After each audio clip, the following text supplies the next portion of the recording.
Okay, we're gonna go live. Yeah, 3, 2, 1. Okay, welcome everyone to today's meeting for the Firewall Guest Speaker Series.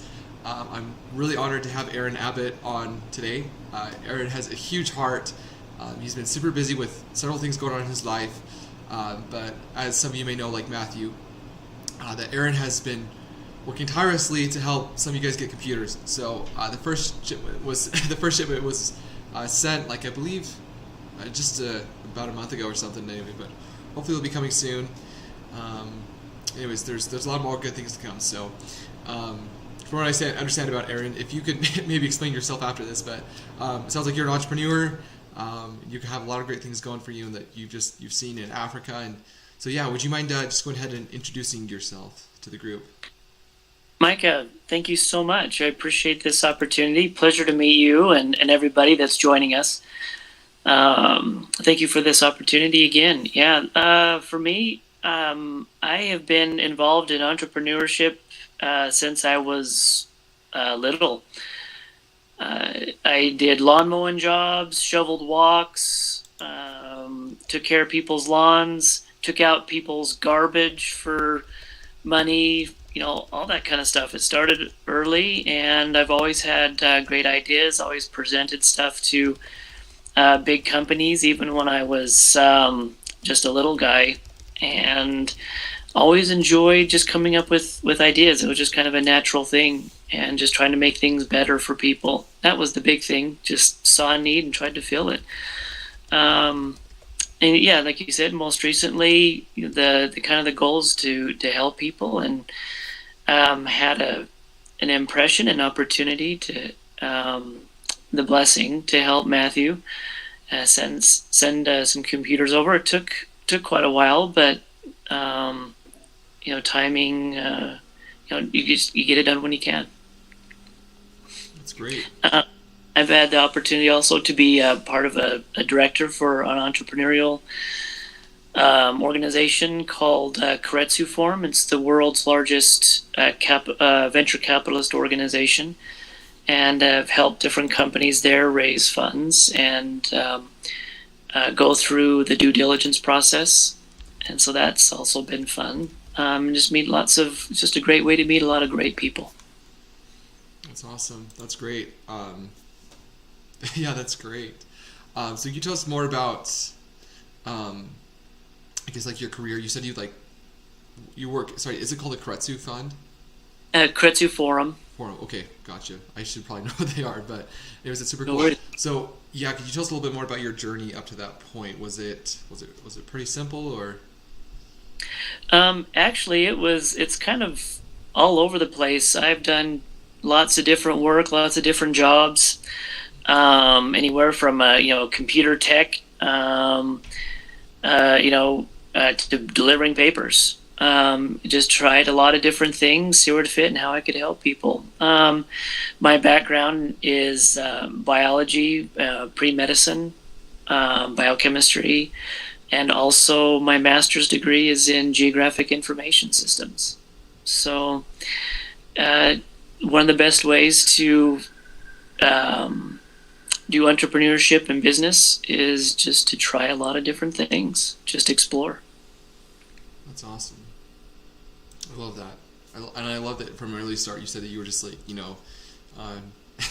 finding people in your neighborhood that you could do their trash for them or things like that. So I think that's huge. Just like the heart of an entrepreneur, just always finding opportunities like that. So that's great. So Aaron, I guess I'll let you take it from here. It sounded like you had a few thoughts that you'd want to share with people before we jump into some questions. So do you mind diving into that? Sure, I'd love to. First of all, my first bullet point would be don't necessarily do it as others do it, or as that people do here in the West. Do it your own way. Do it. There's an old saying that says, if you're not first, be better. And for instance, let's look at Liberia. Does anybody there know what the major food staple is for Liberia? Toss that question out. Okay. So unfortunately the video is delayed by a Oh, minute or so, so it might take them a oh, minute to respond. okay.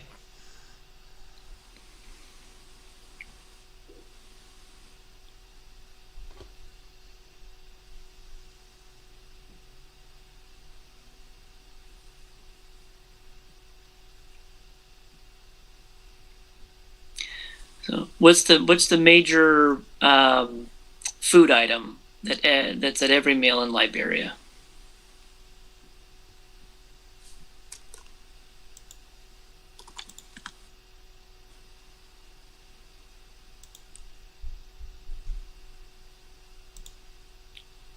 Oh, rice. Abraham said rice. Correct. That's exactly it. Now here's the question: where does that rice come from?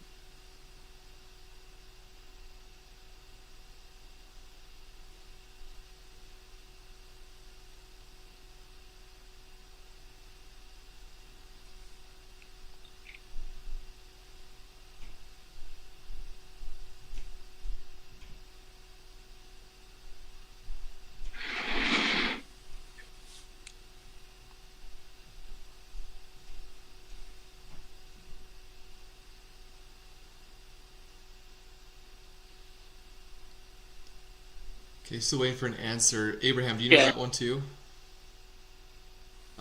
Abraham said mostly imported. correct. And mostly from the United States. Really? Hundreds and hundreds and hundreds of tons of rice to Liberia from the United States. Now, the other question is, and I'll answer this one myself just for time's sake, is how much rain does Liberia get every year? About 180 inches a year. That's an enormous amount of water. And rice takes an enormous amount of water to grow, at least initially. And Liberia gets enough rain to take care of its own rice.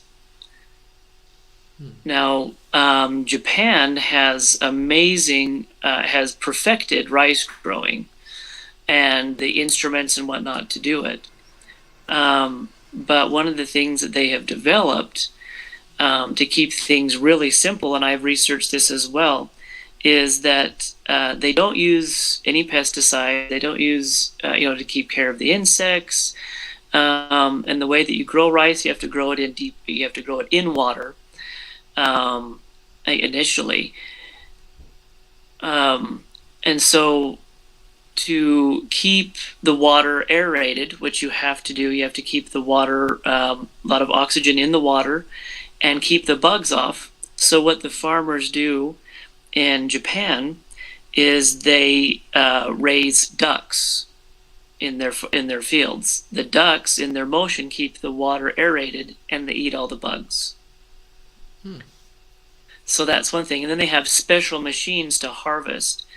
But that doesn't mean you have to go to Japan to get the special machinery to do it.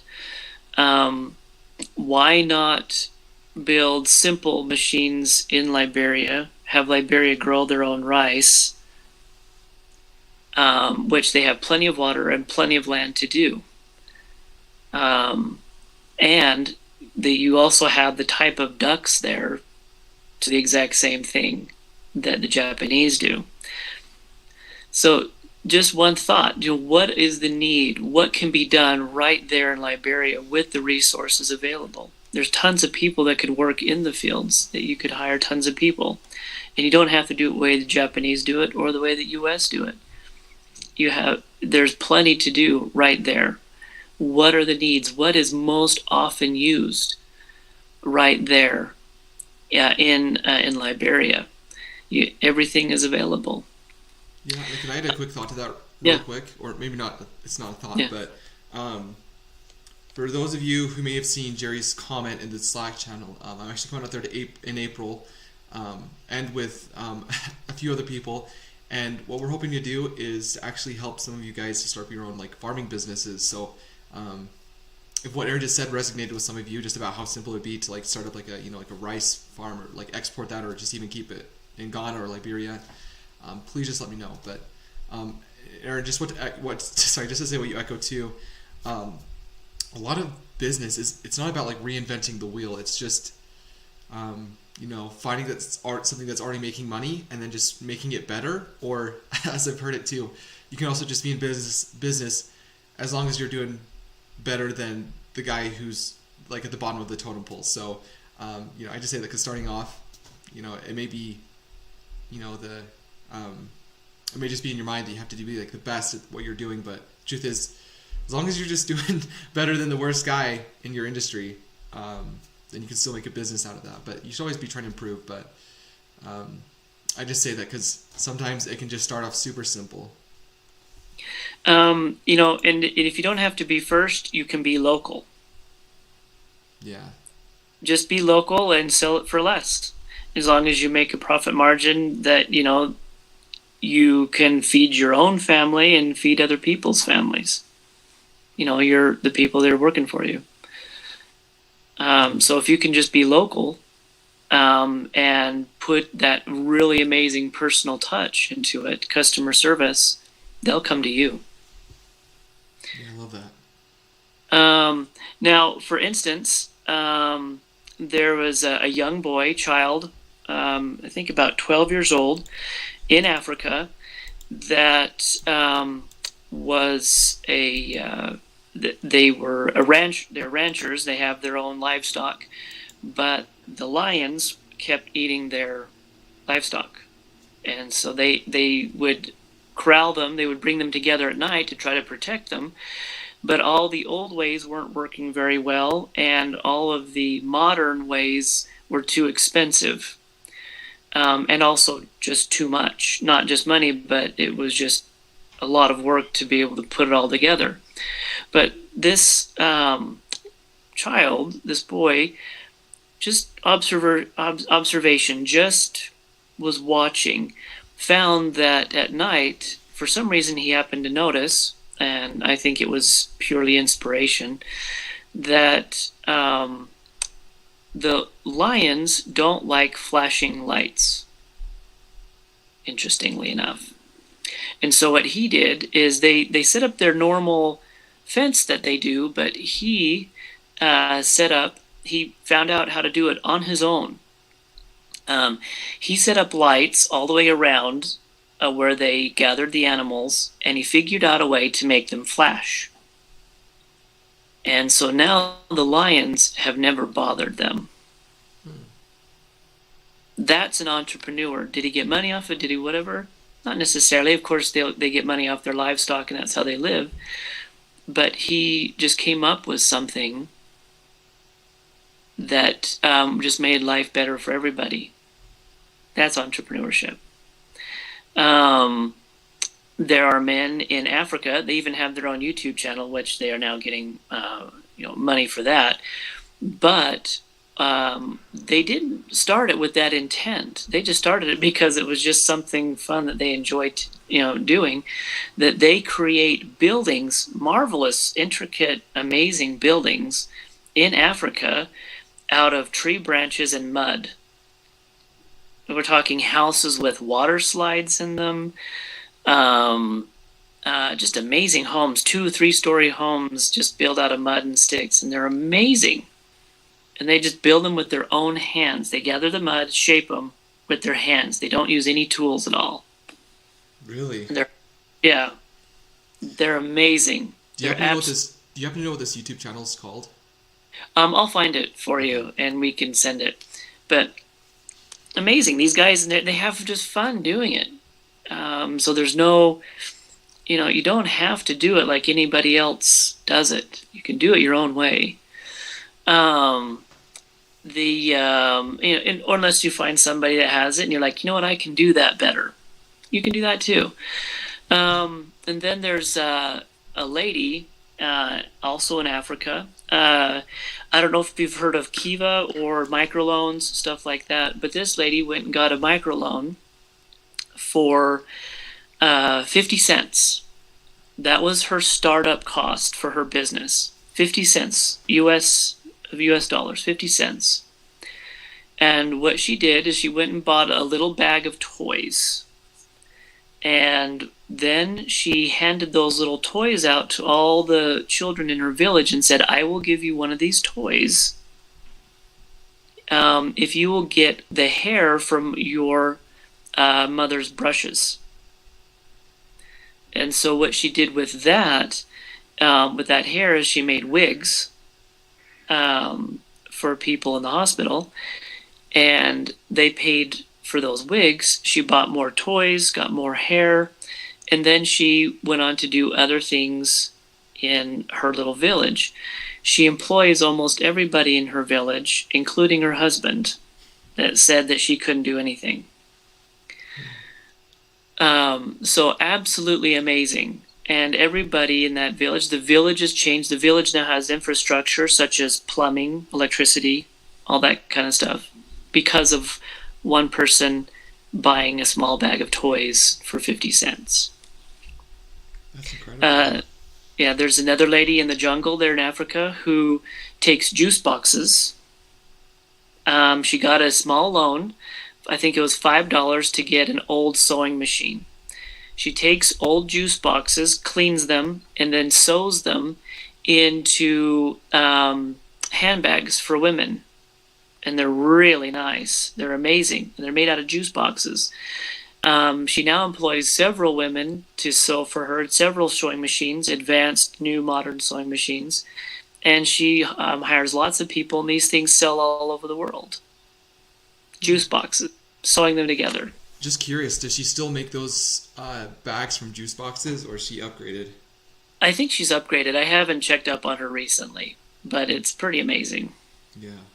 So, and then the last example I have is a lady that her whole village was devastated on the coast. They were a fishing village. Nobody really listened to her at first, but when everybody's boats and everything got destroyed and whatnot, she had an idea about pulling everybody together, getting a boat and changing the way that they fished, and changing that she observed could be better, and observing how they could do better on marketing and selling the fish. Now almost all the men that fish report to her. The whole village has been upgraded and modernized, and that is the go-to place for everybody to get fish in that area. It's amazing. So she just had an idea. Nobody listened to her at first, but when they started to, things changed. So she saw how to do it better. And people have been fishing that village for generations. She just figured out how to do it better. So that's one thing too, is that that little boy, that woman in the fishing village, that guy's wife with 50-cent loan.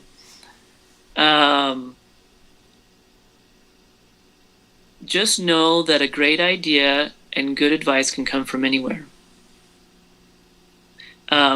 Even the janitor could have some really major insight. In fact, last year, the year before, I helped a lady launch a product.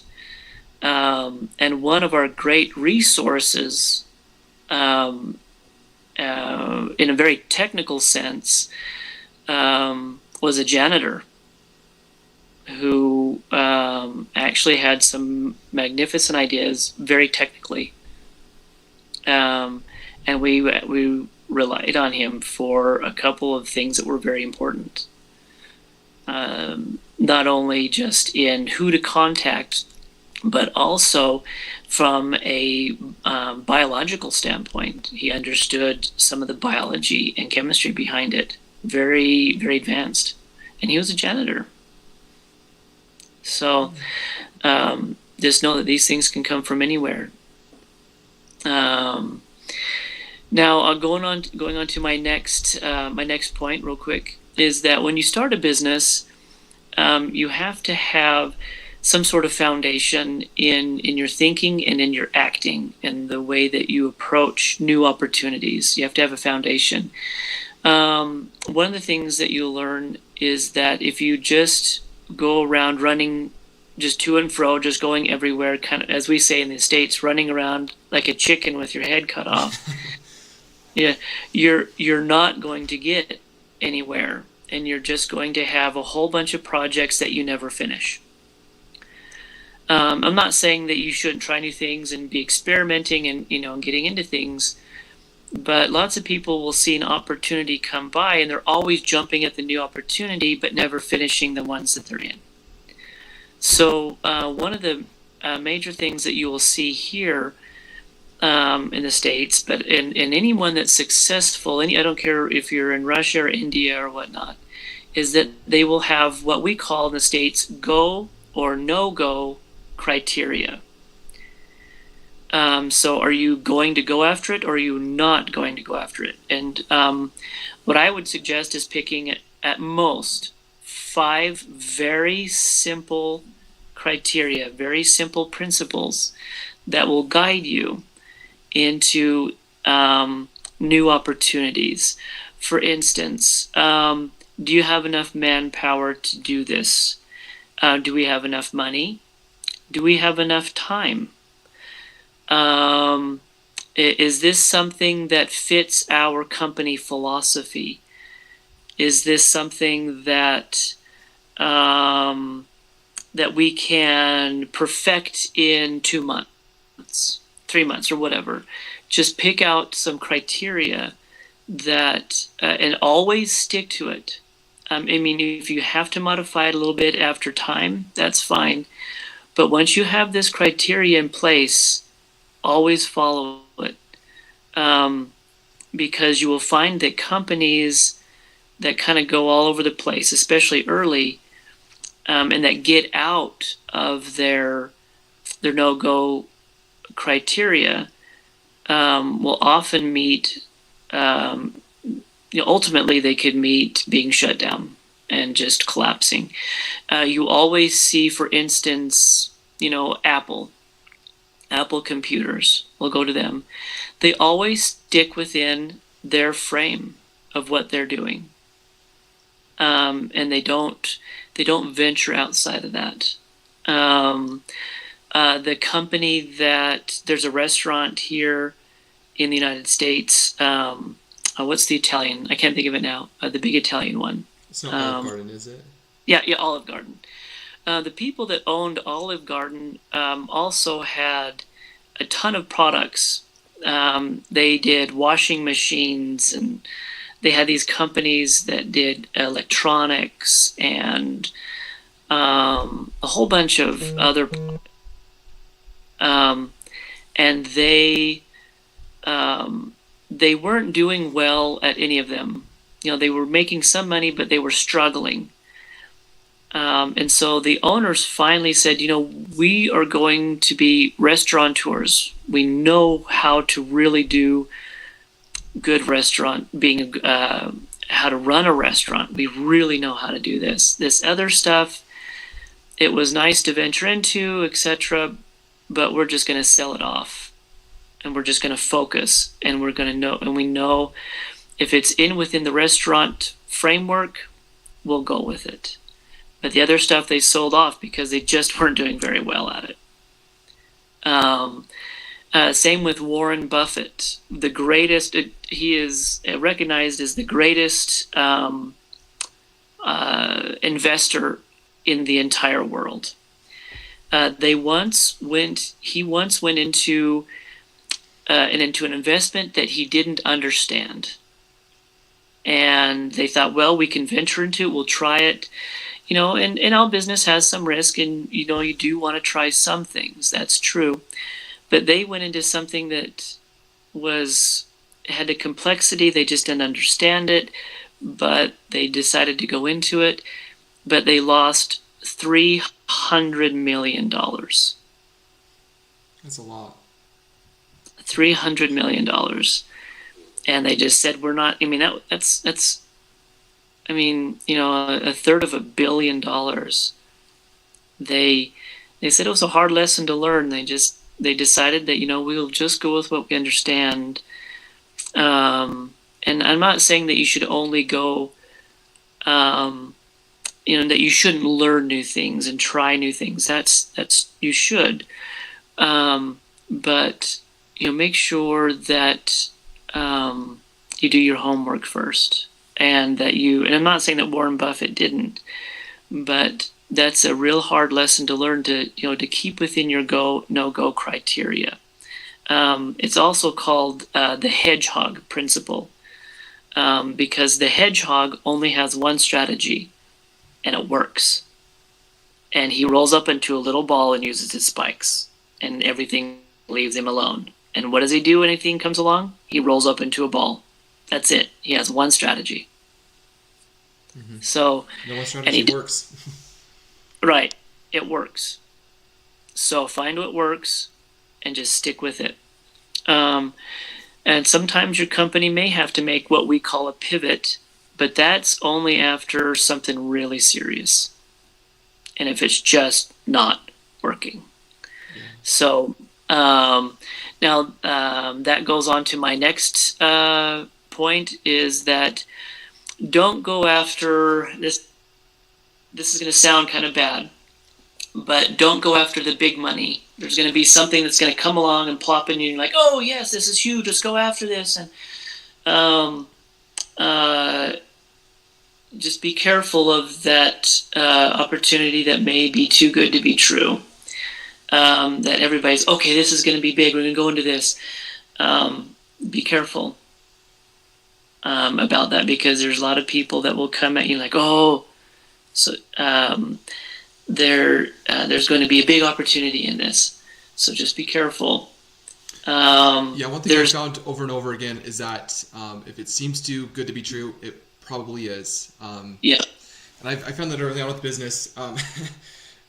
Just with this in perspective, like there's someone who asked me to come speak for like this Las Vegas company. They're just like we love what you're doing in the world, and I'm like, I'm just barely getting started. So I looked into them and found out that they were kind of like a fraud. Like they actually just charge people a lot of money, the speakers. So once again, if it seems too good to be true, it probably is. Look into it, read between the lines.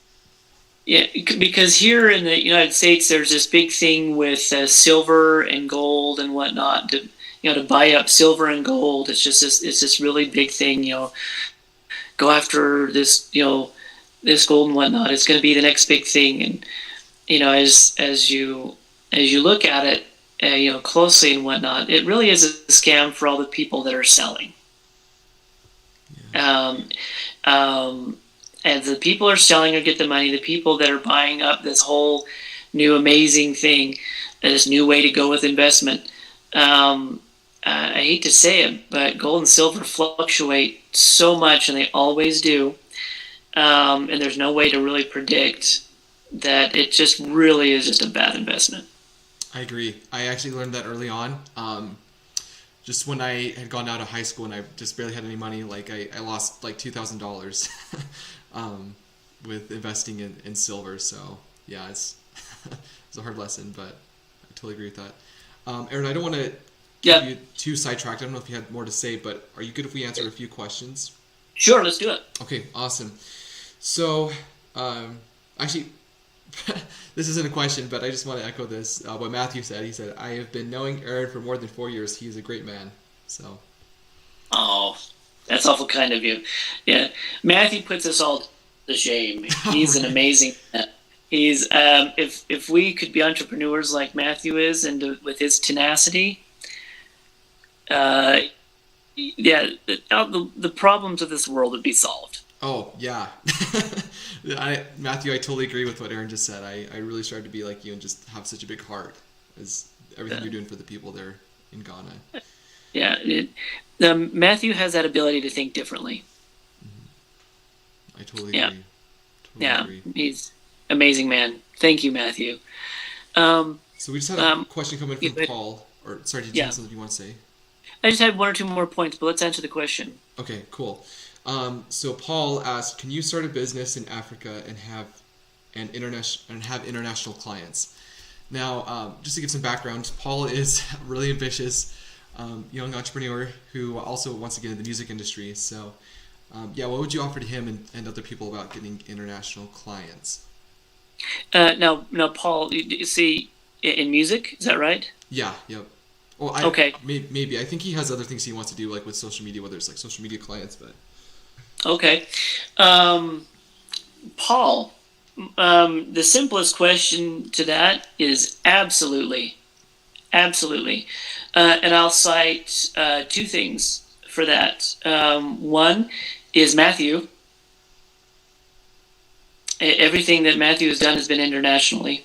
But I will wrap back around to you on that, Paul, is what Matthew also did is he started locally. He started with his bare hands. He started right there on his own with his own 2 cents.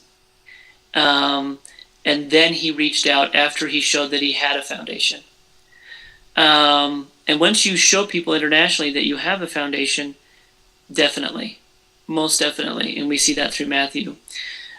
Two is I became privy to, and I can talk about it now because it's been 10 years since I signed the non-disclosure agreement. There are different channels now out there on YouTube, but other websites and whatnot that are based in music that and they are music sharing. And what I mean by music sharing, it's more of talent sharing. So if you wanted to get together a whole bunch of really talented people and share in their talents and have a platform then to sell that music, there are platforms out there where there are other talented people. You share your music, your talent. You play the guitar, maybe, I don't know. So let's say you play the guitar. You need somebody else that plays the bass, somebody else that plays the drums, somebody that plays the violin, somebody that plays the harp. There are places where those people are already congregated, and you get together with them and start making music, and then you sell it internationally on that platform. And some of these people are really big names that go on these places to share their music and their talent. You join up with them, you create a song, and you compose something together, and you get it out there sold. So, absolutely, particularly in this day and age where everything is international. yeah. But remember to start where you are with a great foundation. Yeah, if I could add to it too, something that's really big in business schools, and there's a book about this too. There's a principle called nail it, then scale it, meaning that first, like what Aaron just said, build out the process, make sure it works. So if you're doing rice, make sure that you can actually grow the crops, maybe go through like a season or two, and then work on going internationally. Because one big thing too with any company is you want to be able to have something called like a track record. You want to be able to show people, this is my history. These are our clients. They're very happy with the rice they've received. We've done really good, production with rice. We've been consistent. We've got it done. So people will be much more likely to buy from you, and it's gonna save you a lot of headache of, and just honestly in sales and marketing costs. If you're able just to say like, this is our product, it works, just by having that track record. So. Precisely, because it comes down to can you deliver on time what you promised and with a smile. Mm-hmm. Yeah, which leads me actually to my next point, which is some people, when I tell this to, they don't quite understand what I'm saying. So I'll try to clarify as much as I can. I say, and everybody that I ever talk to in my particular business, or not business, but in venture capital, is that one of our big questions we always ask is, what is your exit strategy? Now, let me clarify that with how are you going to automate? And this is connected to what Micah just said. And with scaling.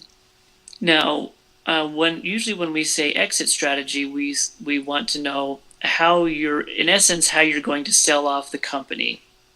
That's kind of what we talk about.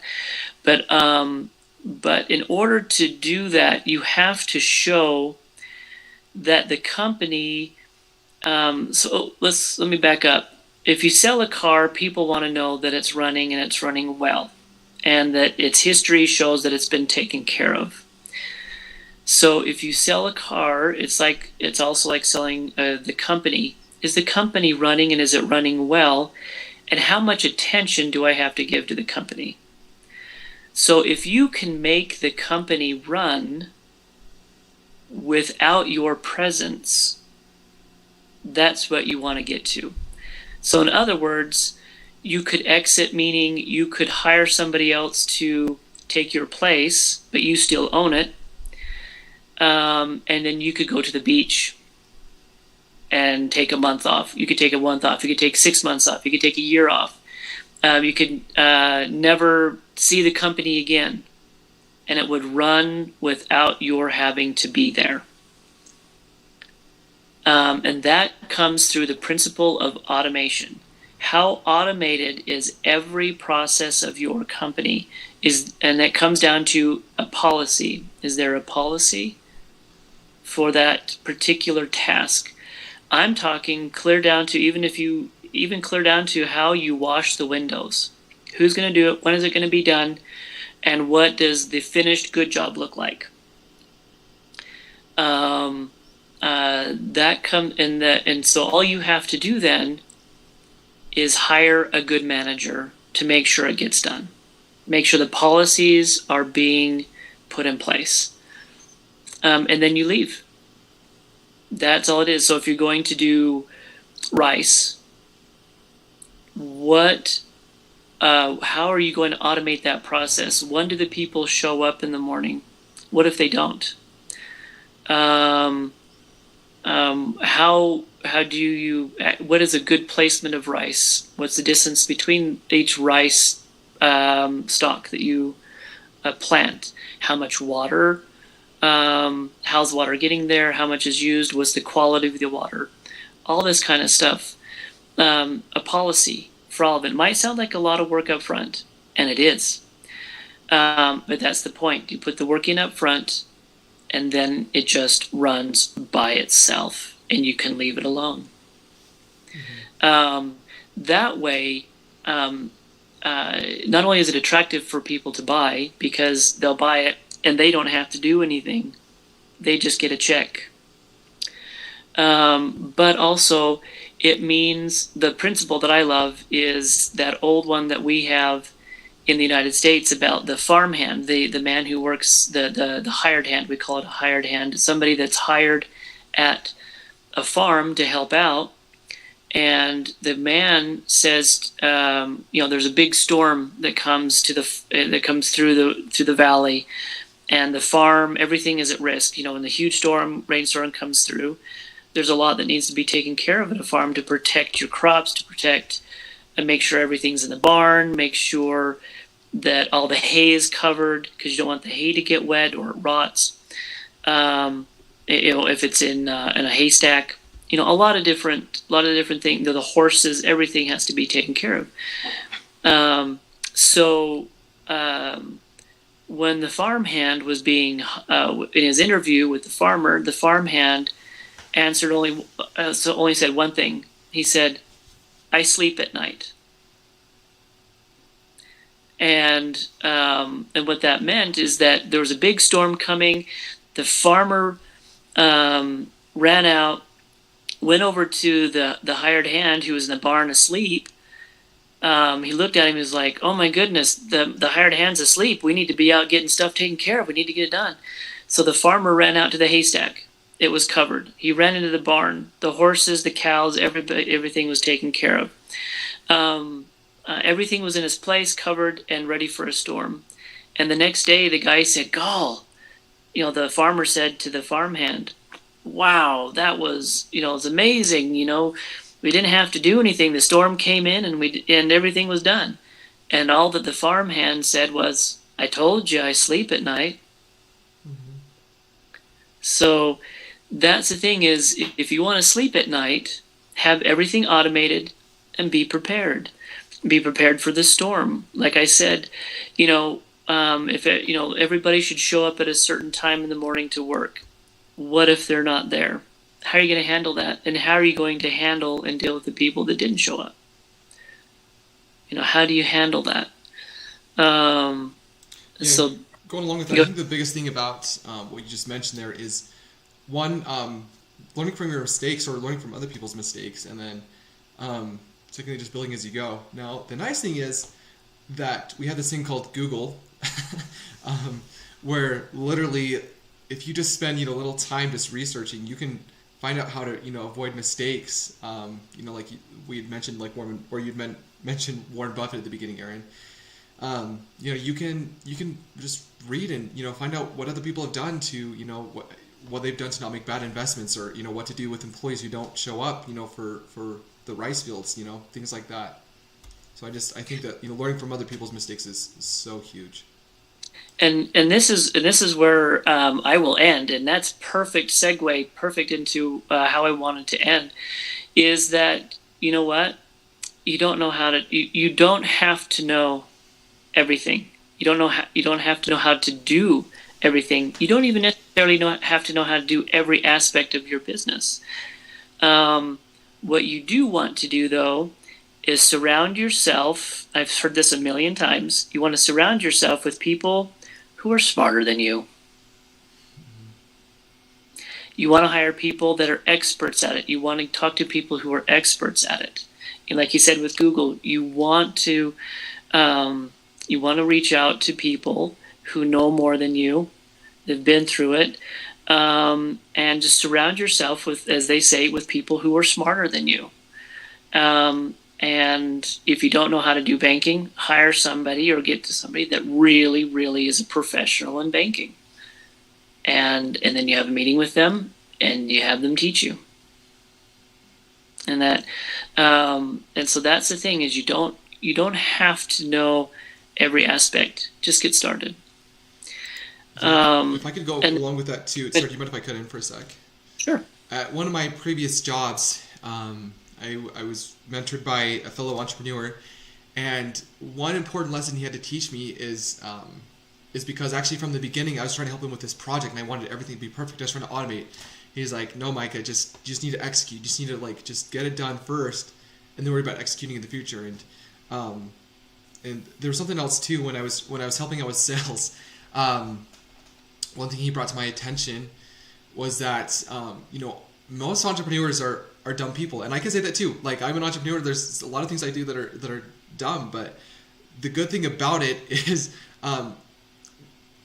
dumb people are willing to do things that maybe smart people wouldn't be willing to do. Willing to take chances, willing to not give up over and over again. Talk to people over and over again before they call the police and request a restraining order. I'm just kidding. I hope that doesn't happen, but hopefully you get my point that sometimes not thinking things through at the beginning, completely, because smart people are like, okay, we have to have this, it has to be perfect from here to here, but people who don't have things planned out completely, but just still get it done. That's what I was trying to get to, is just the execution. People who are able to execute on tasks and get them done is really what makes entrepreneurs, and just surround yourself with people. You can make it happen. I totally agree. Starting up companies, everything, it's always ugly. It's never going to be pretty. It's always going to be chaos. And that's part of the entrepreneurship with the automation and the execution, is putting those two things together. And it's because it's always going to be messy up front. And then you smooth it out, make it beautiful later. But it's if you look at the very first products, or the first iteration, the prototype of every product you ever use is ugly. It's always going to start ugly. Yes. It will always. I totally agree. It will. Oh yeah, it will always be ugly. It will always be messy. Entrepreneurs and those that are with them at the beginning always, as we say in the United States, always wear many hats, meaning they always have 3 or 4 jobs to do. And they're always trying to perfect that job. You start out just trying to perfect it. And then once you have it perfected, then you hand it off to somebody else. And you hand that hat off to somebody else. But it's going to be messy. And if you kind of enjoy that mess and that kind of ugliness at the beginning, you know, as we call it in the United States, an ugly duckling, you know, go after it. You know, it's just realize that it will get pretty. It will be nice. It will look gorgeous later on. But like what Micah said, an entrepreneur is somebody who just executes. One of my favorite YouTubers is a guy who does, his whole thing is tech. He talks about computers. All he does is sit there and review and tell you about new computer components. That's it. That's all he does. And he is world famous for it. And he is the guy to go to. And his name it's Linus Tech Tips. He's astounding. And he is, if he said, let's say Intel creates a new processor, a new CPU, and he says, I don't like it, it will not sell. That's how much power this guy has. Now, he started his company, and he has a bazillion people working for him now, and he just started in a little house that he rented, and they just shot videos in the kitchen of this house. In the other rooms are where they did all the editing and kept all of their stuff and just packed it in other rooms, and it was ugly. It was just ugly. And but he said that people like, well, how do I become like you? How do I do this? No, and all that. And he had 1 or 2 pieces of advice, and the one piece of advice that hits right on what Micah said. He said, get it done. That was it. He said, I don't care if the video is beautiful. I don't care if it's not complete. I don't care. He says, get it done. That's it. Period. Just get it done. Get it out. It doesn't matter if it's a little bit ugly and you're shooting it in the kitchen. Get it done. That's it. Yeah. And so if you want to learn from other people, this is the last one, and I'll give the link to Micah, is that I suggest going and watching every single episode of it's the Collins Center for BYU Entrepreneurship. It's on their YouTube channel, and they have a lecture series every year. And I would go back through, and they bring in people who are CEOs of big companies that you will recognize. And I would go through and watch every single one of those. And you will start to see the mistakes they made, and you will see, you'll start to see what does and doesn't work. I love that, Aaron. It's funny you say that because I was a part of those classes. It's absolutely amazing to have just worldwide entrepreneurs that come in. They have amazing connections, and I've tried to model this lecture series after that. So I'm honored to have you on here, Aaron. Well, thank you. But yeah, so. Yeah, and it's perfect. Yeah, so those are people that have done it, and they've done it the hard way. Some of them, and to tell you the truth, it's always the hard way if you're going to be an entrepreneur. But in closing, on just kind of a spiritual note, just generally, remember that these talents and skills that you've been given have been given to you, and they're not technically yours. But they're yours to use for other people. You have been given these talents and desires where you are in your country, wherever it is, whatever circumstances you are, to help other people. And the best entrepreneurs are those who offer their talents to others first.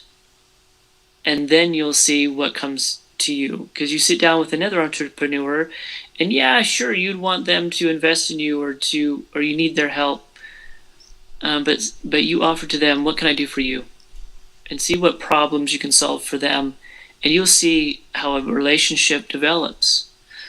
And just be humble about it. I mean, none of us can do everything, and we'd all like to have our circumstances maybe be better.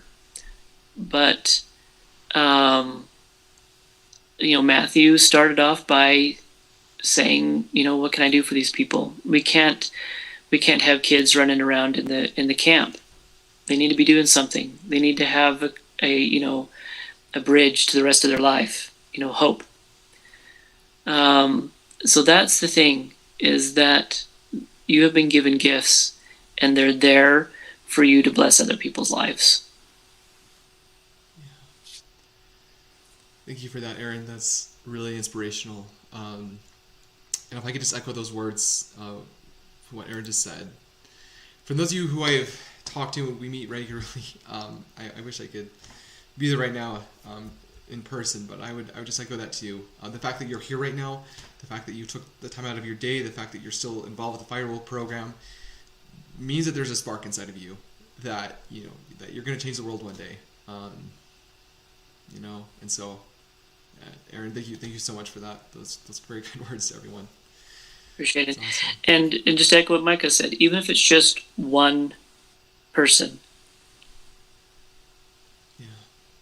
Yeah.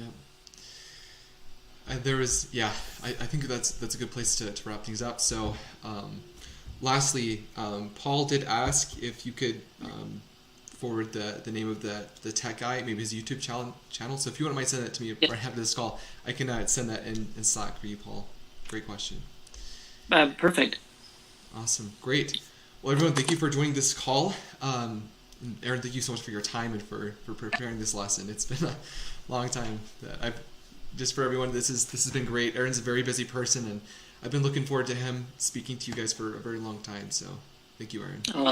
Well, I appreciate it. Thank you for the opportunity. Thank you for everybody, and feel free to send me any questions or whatnot. If there's anything I can help you with, please send me a note. Okay, awesome. Is it right if I send your email in the group Slack? Sure, absolutely. Okay, awesome. Go ahead and do that. All right. Great. We'll see you around, Aaron. See you around, guys. Thank you.